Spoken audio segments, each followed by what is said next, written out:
Yan, natuluyan nang na-terminate si Kabayan yung maalala niyong bilinag ko siya dati.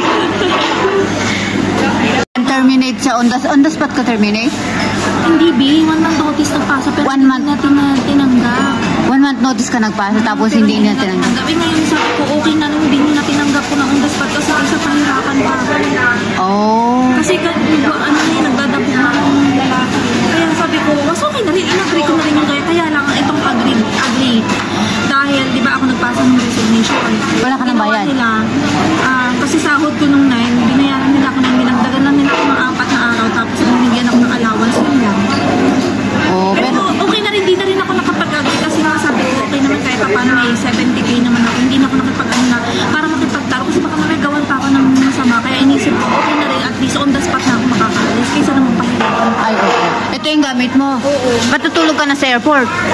Mamaya na ako pupunta doon. Ano dapat kong gawin? Punta ka airport. Punta ka ng airport? Di ba may ticket ka na? Okay na yan. Kaya na ako napapapuntang. Hindi, di ba bababa ka dito tapos may sakayan na pupunta, mag-escalator ka pataas? Pwede ba MTR? MTR? Di ba galing ka dito sa di ba dito ka na sa Chingy? Punta ka doon, may escalator na pataas. Elevator na pataas doon. Makita mo na punta ng Airport Express. Pindutin mo na yun and then sakay ka na ng sakto na pagbaba mo na immigration. Oo. Parang kukunin lang ID ko tapos ako na tapos pakita ko na yung ticket ko pagka. Hindi, bukas na kasi bukas ang flight mo, di ba? Kasi bukas ko pa ipapakita. Bukas pa. Mag-stay ka lang muna. Bakit ka mag-i-stay doon? Wala ka bang patutulugan? Or anong oras ng flight mo? 25 AM. Pero sabi ko nga, galak-galak muna ako ngayon. Kaya para mamaya kahit alas 6 puntahan na ako, di ba?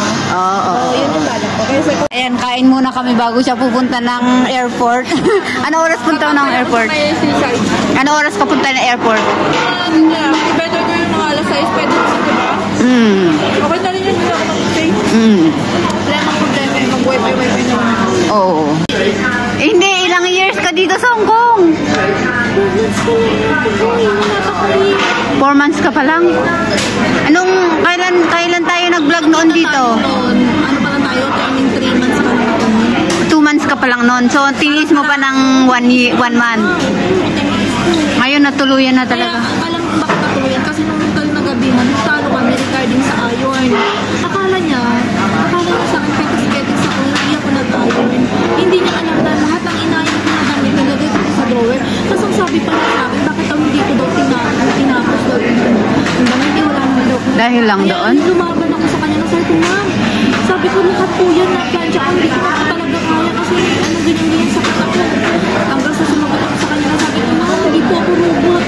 Doon na naman pagkatalo na niya kasi kasabot-sabot na kami, alauna na ako natutulog mo kaya parang yung tayo na kinabukasan. Nawala na ako sa office ko. Nasabi ko talaga.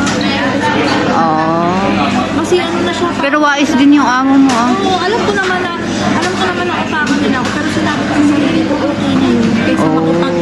Ingat ka na lang sa uwi mo mamaya ha. Kasi kumain lang talaga ako dito tapos nakita ko siya. Tinawag niya ako. Ingat ka na lang Salamat. Hindi ko day off. Kung day off ko sana makabili man lang ako ng bigas pero Walang problema. nagatid lang ako ng alaga ko saka yung amo ko dyan sa baba. Walang problema. Sige na, thank you. Okay, bye-bye. Ingat ka ha. Ingat ka. Pag-message ka sa akin. Bye-bye. Bye-bye.